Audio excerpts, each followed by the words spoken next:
Hola, les doy la bienvenida a esta, su casa, Viñetas del Fin del Mundo para hablar de historieta chilena y latinoamericana. Con Gabriel Raceto, como siempre, ahí detrás de las cámaras, y a Jesús Gaona acá, siempre en el lenguaje de señas. ¿De qué vamos a hablar hoy día?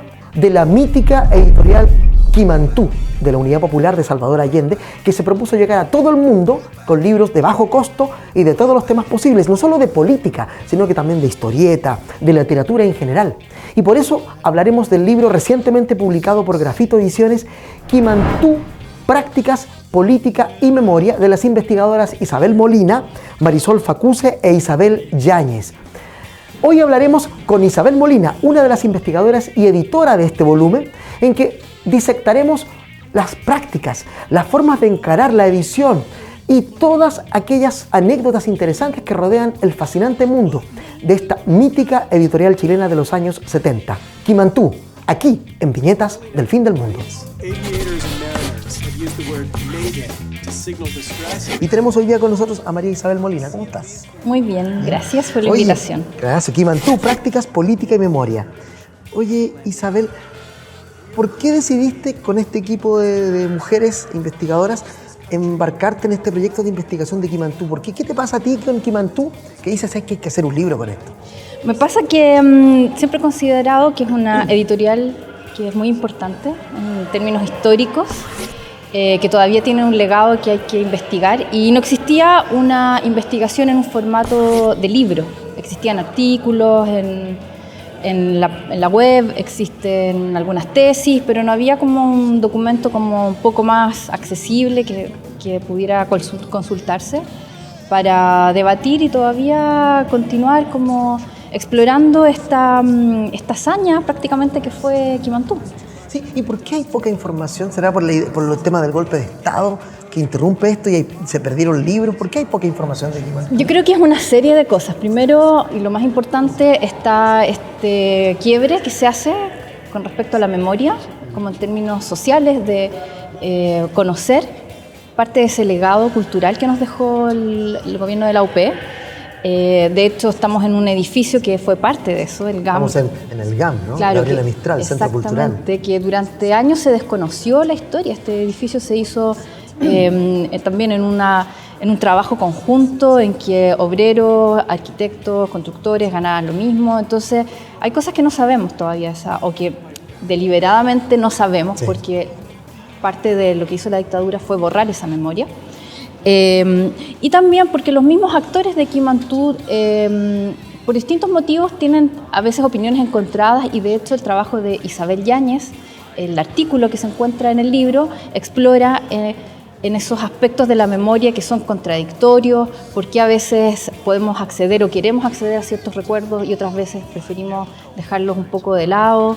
La memoria es un elemento que se construye permanentemente, entonces nos pareció a nosotras tres en conjunto que esta tarea de indagar y explorar en parte en las memorias de Quimantú era un trabajo que era importante y que todavía falta muchísimo porque hay elementos que no pudimos abordar en términos de lo que ya podíamos hacer como equipo, o sea, todos los trabajos y las investigaciones tienen un tope, nosotros hay cosas que no pudimos hacer. Porque no había información. Porque no había información, o porque requería, no sé, contactar a personas que por distintos motivos no pudimos contactar en ese momento y que quedarán para otros equipos y para otras investigaciones.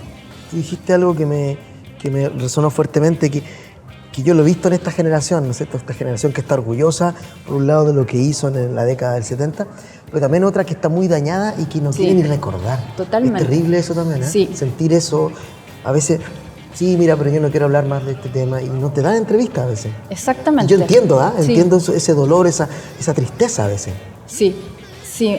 Nos pasó que hubo por lo menos 3, 4 personas que, de hecho, una que nos dio varias entrevistas, pero no está nombrada. ¿No quiso que la identificara? No está identificada.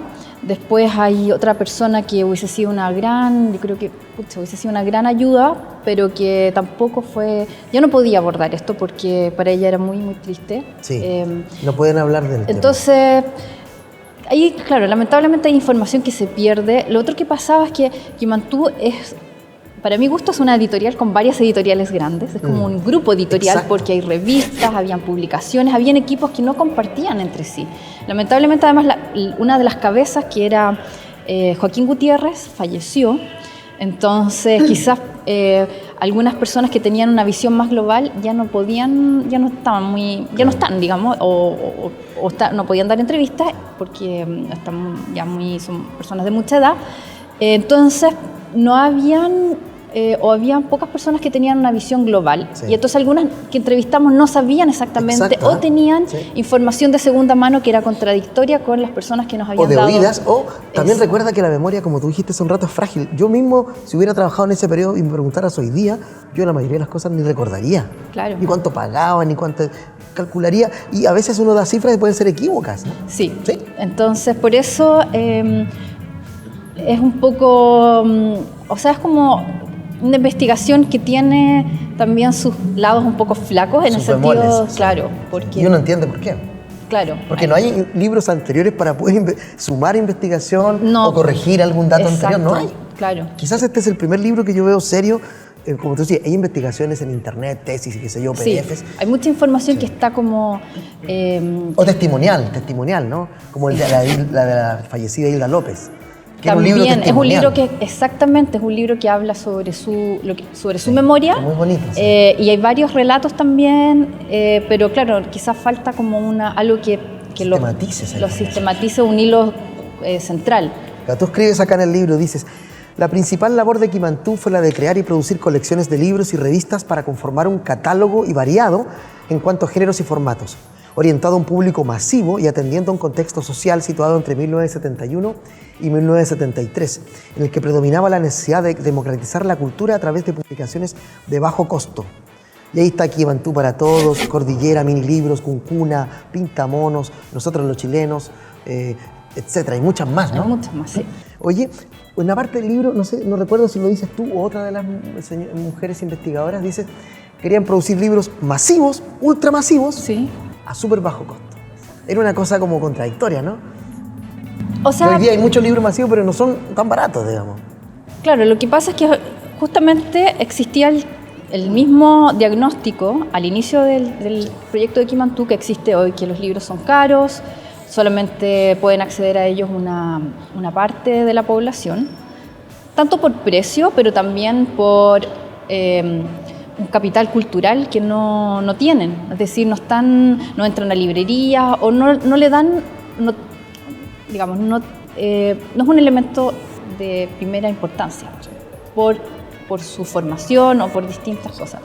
Entonces, la labor de Quimantú era hacer libros que fueran baratos, pero también tuvieron como tarea hacer que esos libros estuvieran cerca de las personas. Entonces, por ejemplo, los sacaron de las librerías. Ahí hay una entrevista, Pablo Dittborn contaba sobre que porque él estaba a cargo de distribución, junto con o sea, era un equipo, y la parte de él, de sacar los libros de los típicos puntos de ventas que eran las librerías, que en Chile en ese momento estaban concentradas, bueno, un poco como hoy día, ¿no? En Santiago, en Providencia, en sectores de clase alta, y los llevaron a los kioscos. Sí. Lo llevaron a los kioscos, hicieron buses de acercamiento a la playa, llevaron libros hasta los balnearios, llevaron libros en avión hasta, qué sé yo, puntos que no eran fuera de la región central, digamos, de Chile. Entonces los sacaron de estos lugares como elitistas, que eran las librerías, y los llevaron a otros lugares. O sea, aquí dice, por ejemplo, Dittborn, yo lo puse ese porque era un tema, dice: existieron los buses, existieron los convenios con sindicatos, con los departamentos de bienestar social de las empresas, sobre todo en aquellas que se habían ido integrando el área de propiedad social de Corfo. Me acuerdo de haber ido el año 72 a Punta Arenas, dice Dittborn, y haber llegado a un acuerdo con los empleados petroleros de aquella época y a Chuquicamata, a un sindicato de la minería, para que tuvieran libros. Y aquí habla de que llegaron a Rapa Nui, que la Fuerza Aérea le ayudó a que trasladaran los libros por aire. O sea, Quimantú inventó una diversificación, una distribución una inédita, logística que no existía. hoy, ¿no? Exacto. Que hoy día tampoco existe. Hoy día tampoco existe. Hoy día hay empresas distribuidoras que tratan de la mejor Que hacen lo manera, que pueden, según ¿no? los recursos que tienen, para llevar los libros hasta librerías, pero no existe esta forma. O sea, y claro, el Ministerio de Educación, que ha tenido algunos proyectos. Claro, porque pero aquí en que el no... libro tú cuentas algo que yo tampoco sabía, que ellos iban a los sindicatos así, bueno, Claro. ¿quieren libros? Ya hagamos un convenio. Exacto. Eso no existe hoy, No, ¿no? porque hoy día ni siquiera existen existen los sindicatos, Sí. pero tienen un rol Otra que quedó preocupación, súper sí. dañado después Sí, de sí, la sí. dictadura. Oye, y aquí apareces tú también, Hilda López, acá tú extractas un fragmento en que habla del tema del nombre. Dice, Sí, el nombre... Ay, perdona. No. Ah, ya. Claro, el nombre fue algo que al principio se dice, o sea, y está en los artículos de prensa, que Allende tenía otra idea, que era Fray Camilo Enríquez, y que después se hizo como una investigación, o sea, como, digamos, el equipo decidió, los trabajadores decidieron proponer otros nombres y hubo una propuesta tras una investigación y fue Quimantú el nombre que... Claro, acá dice, la tarea de encontrar un nombre para la editorial recayó según testimonio de Hilda López. Sí, eso sale en su libro, yo no lo Exacto, pude encontrar en el comité otro... creativo del departamento de promoción de la empresa, el cual no llegó a un consenso, por lo que se decidió barajar nombres en lenguas de los pueblos originarios de Chile. López consigna que fue Luz María Hurtado quien se dio a la investigación y encontró un libro del padre Félix José de Augusta, las voces Kim y Antú, que significaban juntas el sol del saber, propuesta que sí generó consenso en la asamblea. Exacto. Y ahí, en un libro, tú hablas mucho, y tus compañeras también, de las decisiones de asamblea. Sí. Cuéntanos cómo era eso, que la gente no lo sabe eso. Bueno, es que ahí hay justamente opiniones encontradas sí. porque algunas personas tienen, y entre ellas Hilda López, recuerdan que había mucha participación de las asambleas, de los trabajadores en las decisiones que tenían que ver con criterios editoriales, criterios de producción. Y otros entrevistados establecen que ahí no fue tan notoria ni tan decisiva la participación de los trabajadores en estas materias, porque igual había un equipo de editores y igual había una estructura de trabajo en la que habían personas que tomaban más decisiones que otras. Sí. Entonces, sin embargo, sí se hacían comités y al parecer los comités de producción fueron los más importantes los que funcionaban y los que, por ejemplo, era muy decisivo si por ejemplo, en los trabajadores del taller, que eran quienes estaban en imprenta, daban ideas o decían como, bueno, esto se tiene que hacer de una manera mejor u otra, porque estaban más en contacto como tenía que ser el trabajo en la imprenta. O sea, ellos sabían qué turnos se podían mejorar, cómo se le podía sacar mejor provecho a la producción.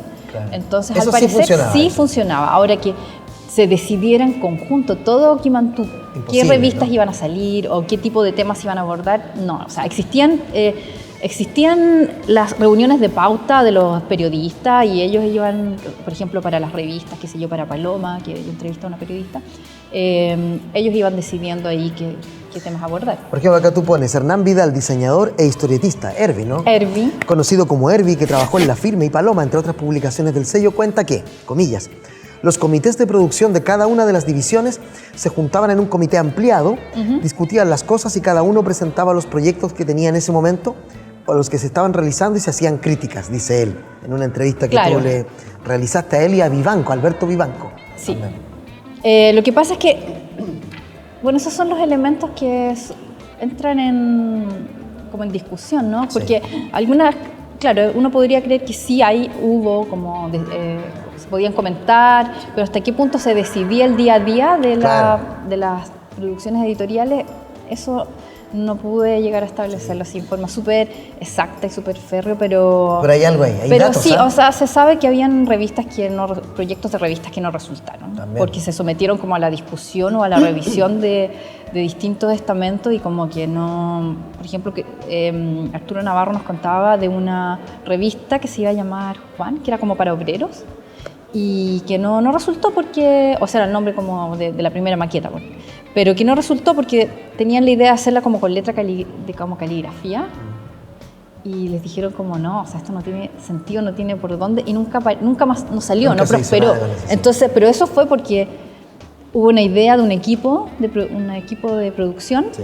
Y cuando se les mostró a distintas personas, desde obreros hasta otros directores, no funcionó. Sí.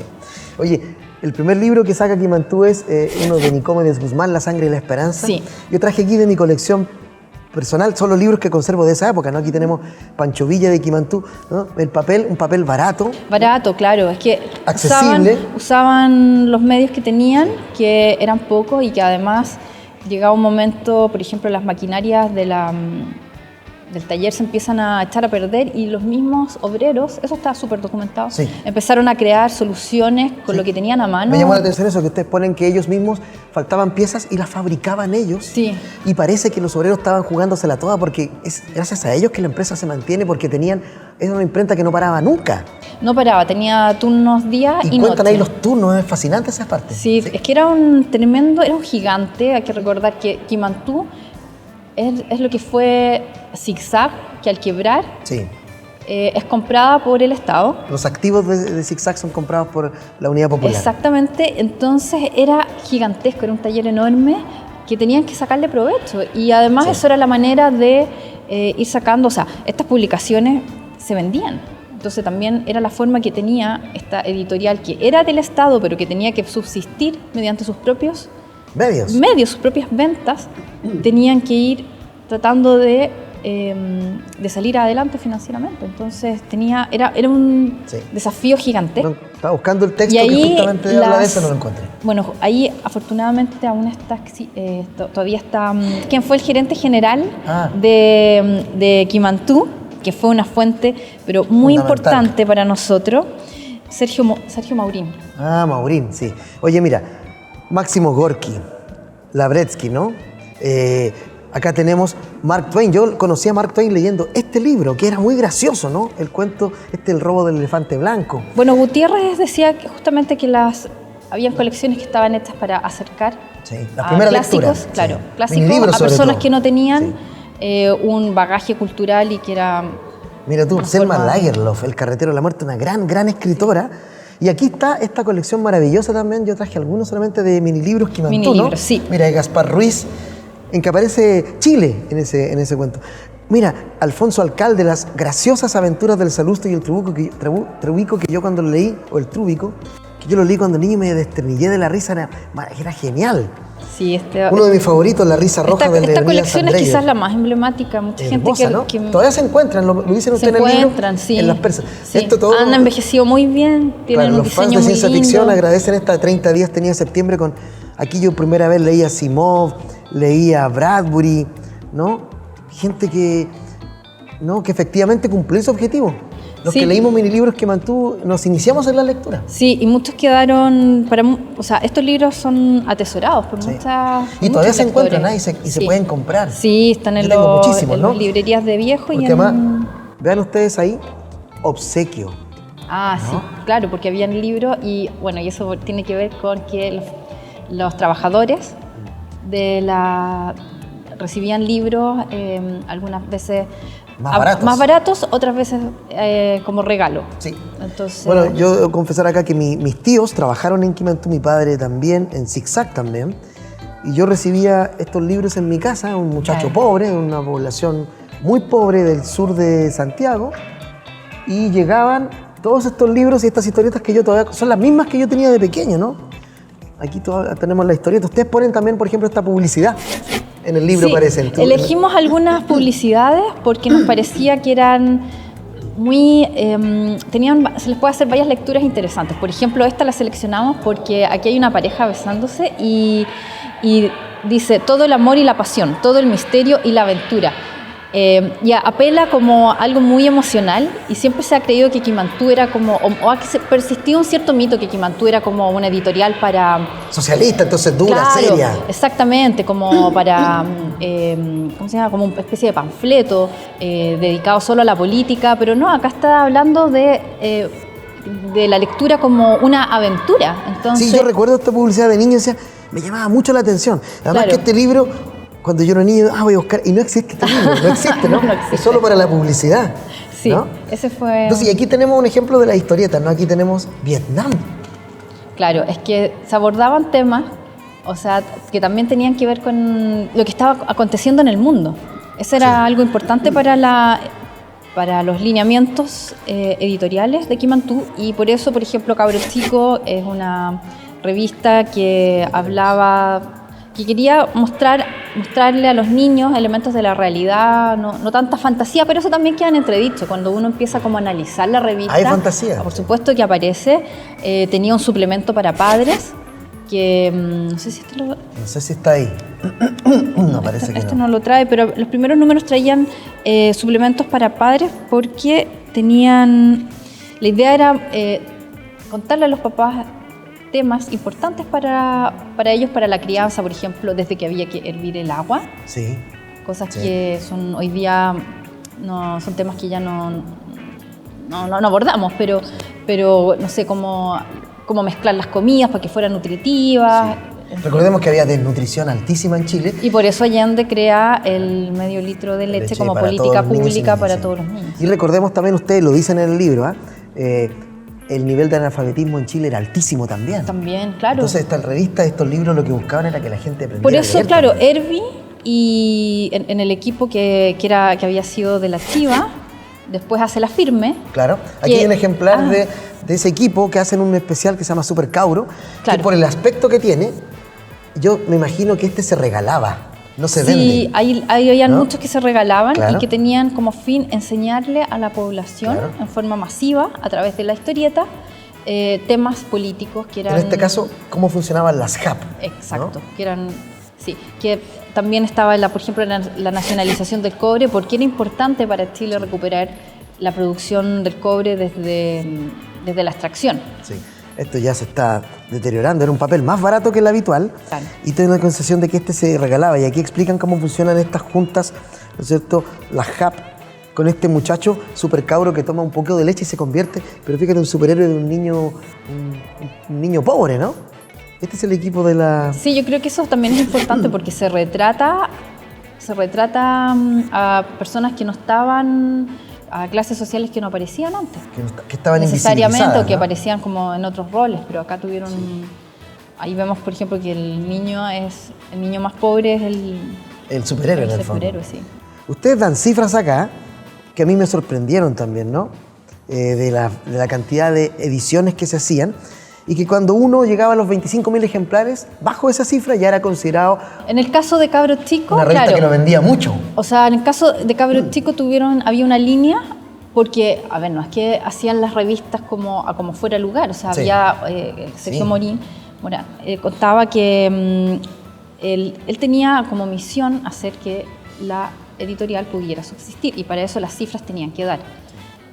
O sea, que también es un aspecto que parece un poco contradictorio, porque en un gobierno socialista no es que se hacía no es que en este caso la editorial iba a subsistir de cualquier forma. Un apoyo estatal solamente. Es que no había mucho, acuérdate que había un problema económico grave también. Muy grave, exactamente. Entonces, al bajar la línea bajo los 25.000, la revista ya no pudo subsistir. Imagínate hoy 25.000.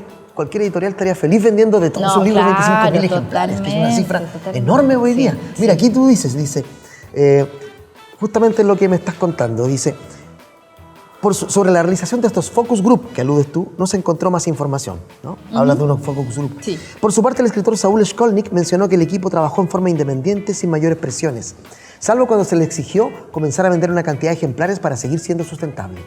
Cabro Chico comenzó con un exitoso tiraje de 80.000 ejemplares, que tuvo que ser reeditado, y un segundo de 180.000. Pero posteriormente fue decreciendo hasta que se hizo inevitable el cierre en diciembre del 72, ya que cruzó la línea crítica del tiraje fijada al momento de su creación, que era de 25.000 ejemplares. Que hoy día 25.000 ejemplares es enorme. Y para ellos era, no, de ahí para abajo estamos mal. Claro, se tiene que cerrar. Increíble, ¿eh? Sí. Y en un país pequeño y analfabeto, además. Claro, pero no tenía otros, o sea, el público no tenía otras como opciones, en el sentido que hoy día están, obviamente, internet, también ustedes redes dicen sociales. Que no hay información respecto de el público lector, qué leían, cuánto leían efectivamente. Ese es otro tema que aparece mucho, y que hay testimonios que dicen, claro, nunca se leyó tanto en la historia de Chile, pero es que no se debe confundir la Claro, producción exacto. editorial con los lectores. Un libro producido no significa un libro leído. Y así tampoco un libro, así como un libro lo puede leer, se puede considerar un lector, pero ese libro, o las revistas sobre todo, se traspasan, se comparten en la familia, entonces es más de un lector, pero que se hubiesen hecho, no sé, 25.000 revistas no significa que se leyeron.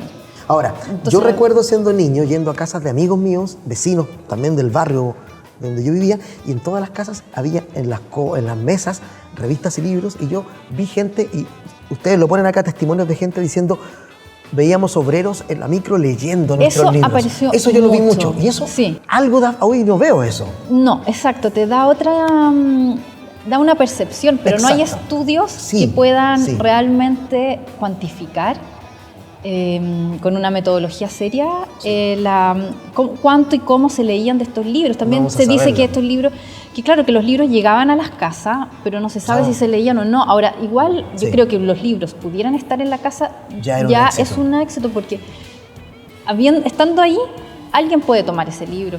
Hay más probabilidades de que esa O sea, familia se convierta en lectora en algún minuto que si no hay nada. Yo fui transformado por estos libros, por eso me interesa mucho. Yo fui transformado por ellos. Si yo no hubiese tenido acceso a esta literatura, tal vez no sería el tipo que soy hoy día. Y de hecho mi familia, mis hermanos tuvieron acceso a los mismos libros y hacen otras cosas en su vida, no están en la cosa, no leen tanto, ¿no? Pero a mí me afectó de alguna manera especial que a ellos no les afectó, pero era porque estaban. Si no hubiesen estado ahí, la historia habría sido otra y seguramente mi historia es la de muchas otras personas de Chile. Sí, hay muchas. Quizás esa es también otra investigación que se puede hacer como mucho más centrada en los lectores, en testimonios y como en intentar rastrear un poco las trayectorias de lectores que hayan sido fuertemente marcados por Quimantú. Sí. Bueno, y aquí sigamos revisando algunas cosas. Bueno, Cabro Chico para ti es una revista importante, ¿no? Sí, es importante porque... ¿Por qué es tan importante Cabro Chico? ¿Qué tiene? A mí me llama la atención la cantidad y la importancia de escritores e ilustradores que trabajaron en ella. O sea, desde Saúl Cicolni, que fue muy importante, a mí me marcó mucho como escritor, y que falleció hace un par de años. Pero lo alcanzamos a entrevistar afortunadamente. Y también estuvo, por ejemplo, Oski en las portadas, Sí. Marta Carrasco en historietas que eran para niños muy, muy pequeños, porque son unas historias muy simples con animalitos, que caracoles, con insectos, por ejemplo. Sí. Estuvo Rodrigo Lira, que hay un libro de Jorge Montalegre, que es muy recomendable, muy importante además. Entonces hay una serie, también que también lo entrevistamos, Guillermo Durán Guidú. Ah, Guidú, por supuesto. Guidú también. Guidú, que era un tipo muy comprometido con la cosa política. Totalmente. Y para él sigue siendo un periodo de su vida muy importante. Y él lo dice siempre. Sí. Él fue muy enfático en eso cuando nos dio la entrevista. Entonces hay un conjunto de creadores que dieron vida a esta revista que es como amada y odiada. Mira. Porque hay personas que dicen, claro, mira, como que tenían este panfleto para los niños, cuando no, era una revista de una calidad literaria bastante grande. Es que yo recuerdo, yo fui niño en esta época y la leí. Era muy fome, por ejemplo. Yo me entretenía, pero no sentí, y ahora lo veo y no siempre veo no tiene un lugar, panfleto directo, ¿no? Pero tampoco tiene el lugar que tiene Mampato, por ejemplo. Por supuesto que no. Entonces... Porque tuvo corta vida, además. También. ¿No? Recuerda que Mampato estuvo 10 años y Quimantú estuvo solo 3. Y que desde un principio igual también se planteó desde esta idea de que había que darle a los niños contenidos de calidad, como quizás un poco marcando una diferencia, como nosotros le vamos a dar verdaderos contenidos a los niños, y quizás eso también generó algunos anticuerpos. Esta cosa ideológica, todas las otras revistas que no son de la Unidad Popular, para niños también tienen unas ideologías claras, ¿no? Por supuesto, y es lo que hace, es lo que sale en el cómo leer al pato Donald. De Dorfman y Matelar. Entonces, claro, es algo que ya estaba siendo investigado y que, por supuesto, que uno las puede rastrear hoy día. Y aquí tenemos otras cosas, claro, aquí tenemos el Manque, que es este obrero. Claro, eso, claro, ya es el Historieta Q. Sí. Que también ahí está la investigación de Moisés Cazón, de Jorge Rojas. Sí. Quizás historietas en Quimantú ha sido más investigado. Sí. Claro, y aquí pasa de ser un justiciero, así como el zorro, a convertirse en un obrero que viaja por los pueblos de Chile teniendo aventuras. Hicieron cambios en los guiones, que también es un aspecto controversial. Sí. Aparecen los famosos sociólogos, que ustedes también lo mencionan aquí, amados y odiados. No pudimos tampoco llegar a ellos. Directamente, pero otra gente hablando de ellos. Pero encontramos una publicidad que nos pareció que era muy buena. Que a falta, de los testimonios, que hubiesen sido fantásticos, esta sí, yo la tengo marcada. Esta que es Roberto Tapia y yo somos parte del equipo responsable de entregarle una nueva historieta, una buena historieta. Roberto Tapia es dibujante, yo sociólogo, y firma, aquí aparece el nombre de... no aparece el nombre. No aparece el nombre del sociólogo, solo aparece de Roberto Tapia Tom, que era dibujante de historietas. Claro. Sí. Claro. Ahora, por ejemplo, hay una cosa que me llama la atención a mí, que hablan de... Pero también hay ciencia ficción. Y yo la leo, esta ciencia ficción, y no es una ciencia ficción socialista necesariamente, ¿no? Es una ciencia ficción que muy parecía a las historias de televisión, así como La Dimensión Desconocida. Entonces también había fantasía de algún modo. Sí, entonces, también eso desmiente un poco que todas las historietas eran súper politizadas. No, finalmente esta sí era más politizada porque era un guerrillero, Manuel Rodríguez. Claro. Y además uno la lee y es muy buena. Dramáticamente súper buena. Claro, lo que se sacó, por ejemplo, fue James Bond. Por supuesto, porque se considera imperialista. Claro, imperialista. Pero por supuesto que persistieron contenidos que tenían que ver con con otro tipo de temas. Entonces, tampoco se puede demonizar así. Claro. Esto también ya, Hombres en la Jungla, era más política, ¿no? Estos tipos que son perseguidos por una dictadura latinoamericana, prefigurando el golpe tal vez, y se caen en un avión en la selva. Esto también, y aparecen unos revolucionarios. Pero es aventura también, al mismo tiempo. Sí. Es como la aventura gringa, pero media socialista. Y aparece también Chile en muchas, ¿no? Aquí, por ejemplo, Delito. Esto sucede en el norte de Chile. Entonces aparece nuestro país representado también en la historieta, cosa que antes no pasaba, ¿no? Completamente. Se llama Un cadáver en el morro, es decir, en el morro de Arica. Eso era Quimantú, yo creo, ¿no? Sí, yo creo que fue una revolución en los contenidos, también en las formas de producción y en las formas de distribución. Sí, ustedes tratan muy bien eso en el libro, esos tres aspectos. ¿Cómo cambió Quimantú todos esos tres aspectos? Sí, como que se atrevieron a hacer otras prácticas, a innovar con prácticas en la industria editorial, y no necesariamente porque tenían todos los recursos del Estado apoyándolos, al revés, o sea, mucho fue la creatividad a la que tuvieron que echar mano para poder cumplir con su misión, pero sin ni un peso. A ver, Isabel, hemos hablado de todas estas cosas que hicieron muy rápidamente. Yo creo, los invito a leer el libro, les invito a leerlo porque ahí está más detallado todo lo que hemos hablado un poco desordenadamente nosotros. Pero, ¿aprendimos algo de Quimantú? ¿Nos queda algo hoy día o no quedó nada? ¿Aprendimos algo de esta distribución nueva, novedosa, de estos contenidos, o no aprendimos nada? Yo creo que falta visibilizar esta historia para que podamos aprender de ella. Mira, estamos hablando de Quimantú y aquí al frente vemos una manifestación, una marcha de estudiantes aparentemente, ¿no? Sí, bueno, ahí queda un poco aquello de... El legado. ¿Qué más? No aprendimos mucho, estábamos en eso, ¿no? Yo creo que hay cosas que falta todavía conocer un poco más. Creo que, como decía al inicio, que todavía hay cosas que no conocemos, pero hay cosas que han quedado un poco en el olvido, hay cosas que quizás no se pueden hacer o quizás como los nuevos requerimientos de nuestro contexto histórico no lo permiten, claro. y económico no nos permite. O sea, que el Estado tenga esta forma de ayudar a la distribución de una editorial, no sé si hoy día existe esa voluntad, sobre todo la voluntad política de hacer una editorial estatal. Yo no sé si hacer una editorial es algo que mucha gente también comenta, debería volver Quimantú, o sea, con otro nombre, o que quizás el Estado debiera hacer una editorial. De alguna manera existen como... Otros proyectos, otras formas, ¿no? Claro, está la biblioteca, o sea, la de la Biblioteca Nacional, tiene ediciones. Sí. Está la DIVAM.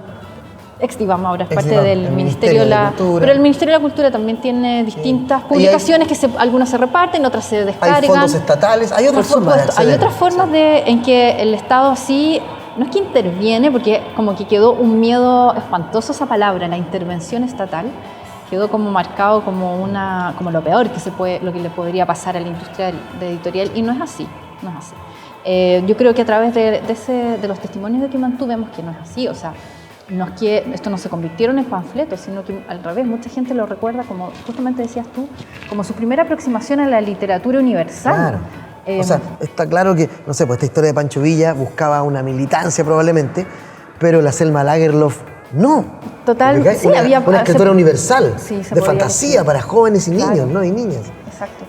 Entonces hay de todo, ¿eh? Hay de todo, y yo creo que quizás habría que retomar el espíritu de que hayan colecciones, ya sea desde las editoriales privadas o quizás, ¿por qué no? Una editorial del Estado, que sean colecciones para todos, o sea, que sean muy masivas, que tengan bajo costo y que cumplan la función de acercar a primeros elementos de la literatura. Tú hablaste de colecciones, eso que mantuvo muy importante, ustedes lo mencionan, ¿no? Están, dijimos, los mini libros, las historietas Q, Cabro Chico, Paloma, revistas hechas para mujeres, solo para mujeres, ¿no?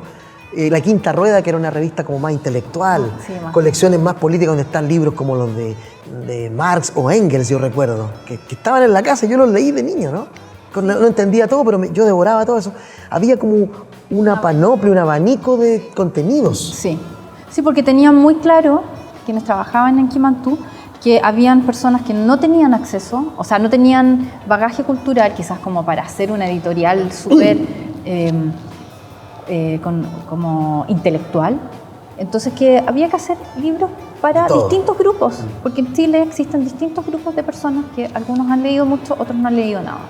Entonces, bueno, ¿cómo llegamos a ello? Por ejemplo, aquí dice el libro, Paloma tenía un modesto, el entrevistada que tú haces acá, que no recuerdo quién es, Paloma tenía un modesto tiraje de 208.000 ejemplares. ¿Qué revista en Chile lograba lo mismo? Hubo problemas porque cómo explicarle, por ejemplo, a Guillermo Gálvez, director de la revista Hechos Mundiales, que se requería ocupar los turnos de otras revistas. Bueno, había que darle preferencia a Paloma o decirle a otra revista queremos más. No se podían aumentar los tirajes porque las máquinas te pillaban. Ahí hablamos Sí, de yo creo que el entrevistado debe ser Alberto Vivanco. Puede ser. Que estaba a cargo de la revista, como director, o sea, era parte de su división, la revista estaba dentro de su división. Entonces, claro, no, Paloma era un éxito y estaba pensada para mujeres que eran dueñas de casa. Era la competencia de la revista Paula, que era para un estrato social más alto. Más cuico, claro. Y Paloma estaba pensada como para mujeres de estratos medios, estratos bajos, que, no sé, por ejemplo, el menú era pensado como con comida que se pudiera comprar en la feria, claro. Sí. O qué sé yo, los moldes, porque en ese tiempo las revistas traían moldes para hacerse la ropa. Exacto. También que fueran sencillos, fáciles y que se pudiera hacer con, no sé, con telas que fueran baratas. Yo recuerdo esos moldes y que vi mujeres trabajando con esos moldes. Claro, sí, o sea, se usaban, mucha gente, era como la forma que tenía de hacerse ropa. No encontré finalmente un texto que quería leer, pero era cuando decíamos, hace un rato lo hablamos, los obreros estaban tan comprometidos en esta cosa que cuando las máquinas les decían aquí esta máquina le falta un par de piezas, dijimos, las fabricaban ellos. Hacían ellos, sí. Y se quedaban turnos y trataban de explicarle al turno siguiente en qué estaban trabajando, dando indicaciones para que nunca parara la máquina. Sí, era increíble eso, no había un compromiso más allá de la cosa meramente laboral. Totalmente, que un poco como se construyó el GAM, ¿no? Claro. Cuando dicen que Allende les pide a los obreros, compañeros, tenemos que hacer esto súper rápido, y los obreros inventan y no paran jamás hasta que lo logran. Hasta que lo logran, sí. Sí, también, al parecer habían personas, no todas las personas que trabajaban, todos los trabajadores de los talleres, tenían necesariamente un compromiso político. No todos eran socialistas, ni comunistas, ni totalmente, nada. Había muchas personas que no tenían una militancia, pero podemos suponer que quizás tenían sí un compromiso con la misión de la editorial, que era sacar los libros, sacarlos a tiempo, las revistas tenían que estar a tiempo en los kioscos. Entonces eso exigía un trabajo muy serio de parte de quienes trabajaban ahí, entonces estaban comprometidos. Oye, recordémosle a la gente, tú describes acá, dice, Poseía 2 grandes talleres de imprenta. Sus dependencias se encontraban en un edificio que databa de 1944, con salida a 2 calles, Santa María y Bellavista, aquí muy cerca. Las oficinas destinadas a los profesionales del área editorial y administrativa se emplazaban en Santa María 076 y las imprentas estaban en Bellavista 0153. Los inmuebles reunían juntos un total de 10.000 metros cuadrados. Las imprentas en sí mismas eran un gran patrimonio, puesto que Zig-Zag tenía una de las mejores instalaciones y equipamiento de la época. Sí. Zig-Zag que después se convierte en No, Quimantú. era un imperio. Zig-Zag fue un imperio y entonces eso quedó para Quimantú. O sea, ya estaba un poco, ya había bajado la producción, pero era tremendo, era una editorial. Yo recuerdo de niño gigante. haber entrado a la editorial, cuando era muy pequeño. Ya, ¿cómo Mi era? padre me trajo. Y ahora veo ese lugar y me da mucha pena que ya no esté. Si fuésemos otro país, ahora sería el gran museo de la imprenta chilena. Por supuesto, Yo tendría recuerdo que un video ser. de 2 artistas visuales, mujeres de los 80s ¿Ya? o 90, ¿no? ¿Sí? Que hicieron un video, entraron con una cámara a las dependencias ya vacías de la editorial, de la imprenta, y se veían algunas máquinas. Y yo creo que ellas hicieron el último video antes de que lo destruyeran. No recuerdo el nombre del video ahora, pero está en YouTube, por ahí lo pueden ver. Y es una pena porque sería un gran museo de la editorial. Había linotipias. Mis tíos trabajaban en linotipias, armando los textos. Mi padre trabajaba en la imprenta y era el tipo que estaba ahí corcheteando, revisando las revistas. Sí, por supuesto, debería ser un museo podría haber sido un museo, maravilloso. del oficio Sí. de hacer libros. Exacto, eso nunca creo que nos lo voy a perdonar, ¿no? Debimos haber peleado porque ese lugar Sí, claro, se mantuviera con claro. las máquinas. Sí, pero, o sea, me imagino que deben haberlo considerado finalmente Sí, después. no. O sea, al final, Ahora hay una el universidad. final fue muy triste porque se terminó rematando todo después del golpe quedó un tiempo o sea, siguieron con la editorial los militares, pero No funcionó. Después se le vendió, se empezó a revender a otros y al final se remató. Era un edificio vacío finalmente, cuando estas mujeres hacen ese video. Era un espacio que estaba, y imagínate, en un lugar súper central. Es una lástima, realmente. Y lo que sí me parece que queda es que el edificio de esta universidad Sí. dejó una muralla en que se ven como las líneas de donde estaban las murallas Antiguas. Entonces Lo único que ahí nos queda queda. una última seña de lo que fue esa parte de la producción tan importante editorial en Chile. Oye, bueno, tú con Marisol Facuse e Isabel Yáñez hicieron este libro, Quimantú, Prácticas, Política y Memoria. Y Marisol es doctora en sociología, Isabel también es socióloga. Entonces ellas aportaron desde una mirada más desde esas disciplinas para reconstruir el impacto que tuvo, sobre todo Marisol, en esta relación entre la política y arte, que es su especialidad, digamos. Mira, aquí hay una foto muy hermosa de un niño riéndose, Sí, esa es de Cabros leyendo Chicos. Cabros Chicos, la publicidad, ¿no? Sí. Y Isabel indagó en los aspectos de la memoria, De la de cómo memoria. construimos y cómo cómo accedemos a los recuerdos. Mira, esto es una publicidad genial, ¿no? Sí, No sé si los niños efectivamente iban a los libros o les postraron otra cosa para No. que corriesen así, ¿no? Sí, Arturo Navarro recordaba esta foto. Ah, sí, Arturo Navarro fue director de la colección Cuncuna. Sí. Oye, actualmente Arturo Navarro es una de las personas que está ahí en la estación Mapocho, ¿no? Él es el director de la estación Mapocho. Y él se acordaba que esto fue cuando se lanzaron los libros, el lanzamiento de Cuncuna. Sí. Fueron a un jardín infantil. Sí, mira. Oye, al final del libro ustedes hacen una serie de pequeñas palabras finales. Voy a resumir brevemente Sí. algunas cosas. Dicen, primero, Quimantú, la búsqueda de una instancia cultural de largo alcance. La invención y experimentación de nuevas vías para llegar al público. Estoy resumiéndolas, ¿no? Los lectores fueron considerados desde una perspectiva más allá del consumo, ¿no? Y son muchos más elementos, dicen ustedes, por investigar. Pero Quimantú, concluyen, seguirá siendo un referente para las siguientes generaciones de escritores, editores y diseñadores, entre otros. Su historia es parte de nuestro patrimonio y es aún un lugar de encuentro y sigue generando conversaciones y pensamiento crítico en el contexto de nuestra sociedad actual. Oye, ¿dónde la gente puede encontrar el libro de grafito? Este libro va a estar en librerías, en distintas librerías de Santiago y de regiones, espero. Todo depende de nuestra distribuidora, pero sí va a estar. Y se puede también conseguir en la página web de Grafito. ¿Cuál es la página web de grafito? ¿Cuál es? www.grafitoediciones.cl. Vean el catálogo Grafito, también tiene unas cosas bien bonitas ahí, sobre todo también con mucho hacia el público infanto-juvenil, ¿no? Sí. Grafito. Como ilustrado y también tenemos algunas cosas también de la... Parece que tú también eres hija de Kimantú de algún modo, ¿no? Sí, yo creo que para mí también tienen cierto contenido más allá del mero entretenimiento, ¿no? Recuérdese que hicieron con María José Ferrada, creo, y Jorge. Sí, y también el de Ese Maldito Allende, que es un libro, una novela gráfica que habla sobre un poco... El periodo histórico de convulsionado Chile de los 70. Bueno, y que tú también investigaste en profundidad. Kimantú, Prácticas, Política y Memoria.